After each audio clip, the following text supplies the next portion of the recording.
nous allons voir une deuxième méthode pour tracer le symétrique d'un point A par rapport à une droite, ici que j'appellerai D. Alors, nous avons déjà vu une première méthode qui utilisait essentiellement l'équerre. On va voir une deuxième méthode qui n'utilise que le compas. Alors, pour cette deuxième méthode, il suffit de prendre deux points quelconques sur la droite D. Alors, quelconques, mais je conseille de les prendre quand même relativement éloignés pour que ce soit plus simple après quand on va utiliser le compas. Ensuite, eh bien, on va tracer le cercle de centre, le premier point qu'on a choisi sur la droite, passant par A. Alors en fait, on ne va pas tracer, donc là voilà, je fais bien passer par A, on ne va pas tracer le cercle complet, on va juste tracer l'arc de cercle qui va se trouver à l'endroit où sera le symétrique de A.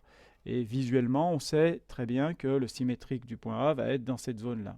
Donc on ne trace la partie de cercle que dans cette zone-là. Ensuite, on trace le cercle de centre, le deuxième point, passant toujours par A, et on trace la partie de cercle qui est de l'autre côté.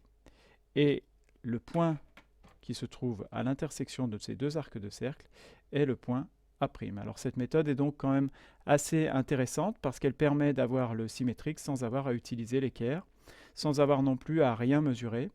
Le seul inconvénient, donc ce serait plutôt une méthode préférable par rapport à la méthode de l'équerre. Le seul inconvénient de cette méthode, c'est quand il y a beaucoup de points dont il faut tracer les points symétriques.